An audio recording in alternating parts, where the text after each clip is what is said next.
जय हिंद दोस्तों हम लोग मध्यकालीन भारत के मुगल साम्राज्य के बारे में पढ़ रहे थे।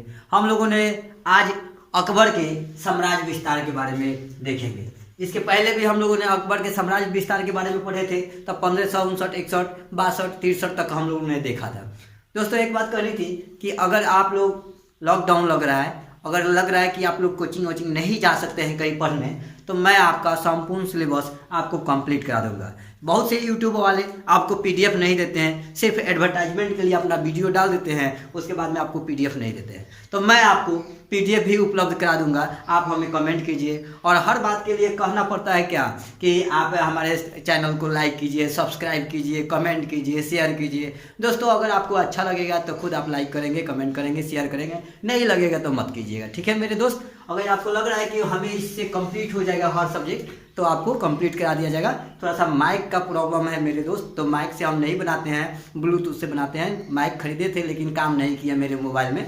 तो दोस्तों हम देखते हैं अकबर का साम्राज्य विस्तार। इसमें हम चलते हैं आज कहाँ, तो भैया रानी दुर्गावती। हम चलते हैं कहाँ, रानी दुर्गावती की। ये कहाँ के शासक थी मेरे दोस्त, तो गोंडवान की। कहाँ के शासक थी, तो गोंडवान का। गोंडवान का ये शासक थी। रानी दुर्गावती के शासन कब था, 1564 ईस्वी में। हम लोगों ने 1559, 60, 61, 62, 63 तक पढ़ चुके हैं। आज देखते हैं 1564।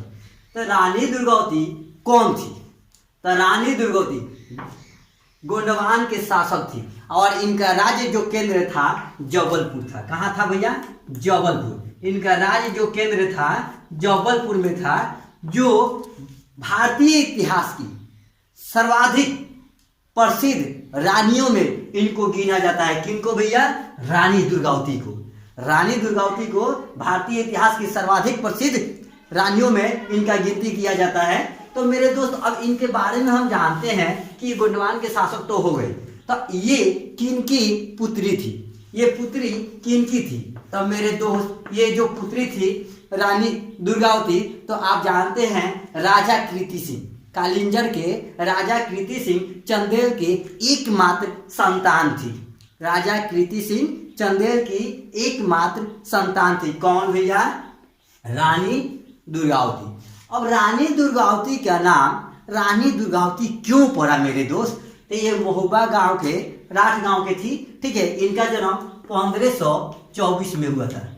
कब हुआ था मेरे दोस्त, 1524 में हुआ था। और क्या हुआ मेरे दोस्त कि 1524 में इनका जन्म हुआ, तो उस दिन भैया अष्टमी था। क्या था, अष्टमी था, जिस कारण दुर्गा अष्टमी था, इसलिए इनका नाम रानी दुर्गावती पड़ गया।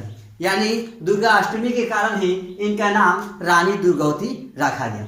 मेरे दोस्त अब इनके बारे में जानेंगे कि इनका जो विवाह हुआ किनसे हुआ। इनके विवाह के बारे में देखते हैं। तब भैया क्या लिख रहे हो का बाबू, मत लिखो। इनका जो विवाह हुआ तो कहाँ हुआ, तो भैया राजा संग्राम शाह।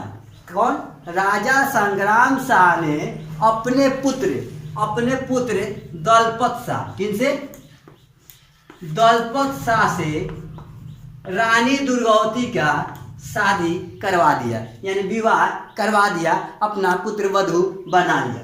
लेकिन संजोग से मेरे भैया, मेरे दोस्त, इन क्या होता है कि मात्र 4 साल के बाद ही दलपत शाह का मृत्यु हो जाता है।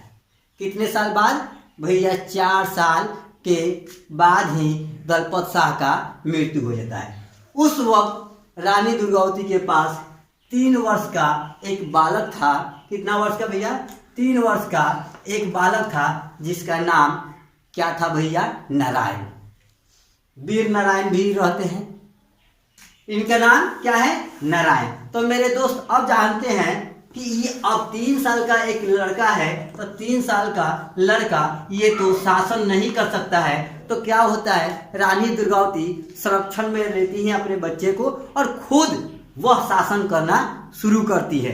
कौन, तो रानी दुर्गावती 16 साल, कितना, स्वयं रानी 16 वर्ष जिस कुशलता से अपने राज्य को संभाला, सभी प्रजा बहुत खुश थे मेरे दोस्त। मतलब बहुत ही सुंदर तरीका से इन्होंने अपने राज्य को संभाला। कि जो इतिहासकार है भैया, इतिहासकार प्रशंसा करने लगे, यहाँ तक कि अबुल फजल, कौन? अबुल फजल ने आईने अकबरी में रानी दुर्गावती के बारे में बहुत ही प्रशंसा किए हैं। तो मेरे दोस्त अब देखते हैं कि इनका राज्य क्या था, समृद्धि था, सब वहाँ के समृद्ध थे, लोग बहुत ही खुशहाल जीवन जी रहे थे। लेकिन होता क्या है कि भैया अकबर जो है, अकबर के एक सूबेदार होते हैं, अकबर का एक सूबेदार होते हैं, मणिपुर के सूबेदार, क्या नाम है उनका? आसफ खां। क्या है? आसफ खां। मेरे दोस्त इनका नाम रहता है आसफ खां। अब ये क्या करते हैं कि भैया अकबर को उस्काना शुरू करते हैं, इनको रानी दुर्गावती के प्रति भड़काना शुरू करते हैं अकबर को। अब रानी दुर्गावती के बारे में भड़काना शुरू करते हैं, ऐसे ही भड़का दिया था लोग कि भैया बैरम खां इनसे जुदा हो गए, जो कि बैरम खां इनका संरक्षक थे।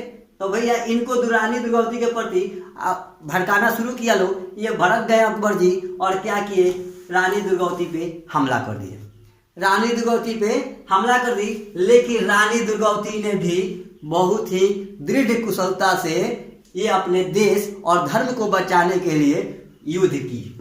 रानी दुर्गावती अपने देश और धर्म को बचाने के लिए युद्ध की, भागी नहीं। इनका एक पुत्र जो था, क्या नाम है भैया? वीर नारायण। वीर नारायण भी इस युद्ध में शामिल हुआ। और क्या हुआ मेरे दोस्त कि ये युद्ध लड़ते लड़ते वीर नारायण शहीद हो गए और बची कौन? रानी दुर्गावती। कौन बची भैया? तो रानी दुर्गावती बची ये। और क्या हुआ कि अपने वजीर, जब ये लड़ते लड़ते इनको लगा कि अब मैं हार जाऊंगी, तो ये अपने वजीर से कहे कि आप, उनका वजीर का नाम था आधार सिंह। आधार सिंह से इन्होंने आग्रह किया कि मेरे सर को आप काट दीजिए, मेरे गर्दन को आप अपने तलवार से काट दीजिए।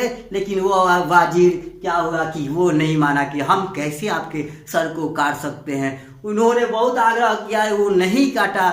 ये खुद रानी दुर्गावती तलवार ली, अपने आप को बलिदान दे दिया, अपने देश और धर्म को बचाने के लिए खुद अपने आप के गर्दन को काट ली। तो मेरे दोस्त, आपको महिला बनना हो तो रानी दुर्गावती जैसे बनना हो। आप सभी महिलाओं के लिए कहा जाता है कि कभी भी किसी के सामने झुकना नहीं है। आप पढ़ाई लिखाई अच्छा से कीजिए, और ज़रूरी नहीं है कि सिर्फ पुरुष ही कुछ करते हैं। आप महिला भी बनिए तो रानी लक्ष्मीबाई जैसा बनिए, रानी दुर्गावती जैसा बनिए। ठीक है, तो अगला देखते हैं हम लोग मेवाड़ के बारे में।